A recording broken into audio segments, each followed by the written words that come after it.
Australia is home to the most poisonous like snakes and spiders in the world. You know, it's kind of a not a great honor, but they have that, and so you know we were always kind of like freaking out about the different spiders or whatever we might encounter. But there was one. Thankfully, it wasn't poisonous, but it's got to be the ugliest, most freakiest spider you'll ever encounter in your life. It was called the huntsman, and in my first area in our flat, I mean, I just looked on the wall and there's a spider the size of my hand just kind of crawling along there, and it was interesting because when you approached it, you know, and you wanted to try to do something with it, it would like turn and literally look at you, you know, and then sometimes it would like raise its front legs and like come after you. It was just like, oh, but so it was quite funny, but trying to figure out what to do with these spiders. Thankfully they weren't poisonous, but they're just freaky, and so that was a fun experience being introduced to Australia with that and their wildlife.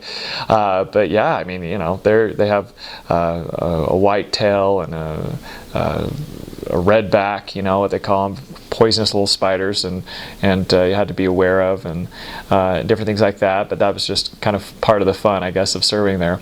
But one of my favorite was actually while I was serving in the little island of Tasmania, just off the coast of Victoria, down south, and there are Tasmanian devils. I mean, I went down there and the first thing I noticed is that there was a lot of roadkill on the road, and most of them were wombats. And these wombats are like these cute creatures, but they have these backs that are as hard as steel, you know. And so it's like they literally would ruin cars. I mean, it would kill the poor animal, but they would just like rip a car apart. But sometimes you just see miles of these poor dead animals on the road.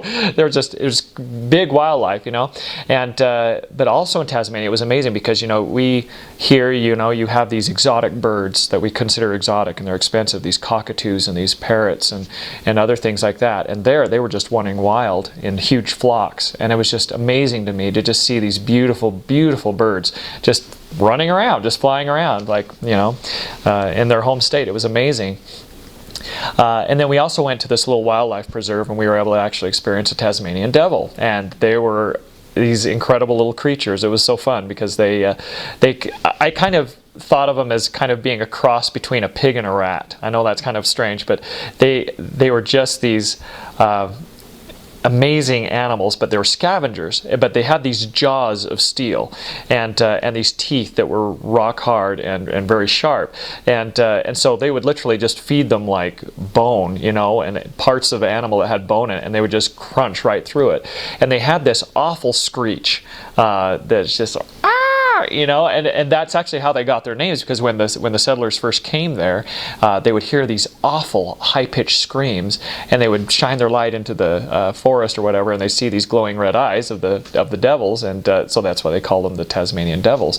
That's where they got their name from. But just a fascinating creature. But you know, you don't want to get too close to it. But they were just scavengers, and so I think that's where the cartoonish Tasmanian devil kind of got his where they picked up his characteristics from. But anyway, and then of course we were some of the people that we would go and teach out in Tasmania was out on these dirt roads out through the forest, you know, and we'd have wallabies, these, you know, kind of miniature kangaroos or wallabies, and they would just jump across the road, you know. It's just part of the wildlife, like a deer around here in Utah. And so you'd see kangaroos all the time, and I actually ate kangaroo. One of our members just loved wallaby and prepared wallaby really well. And anyway, it was fascinating because, you know, animals that you'd never see anywhere else in the world, and just beautiful wildlife. And so yeah, it was a really cool part of the experience as well.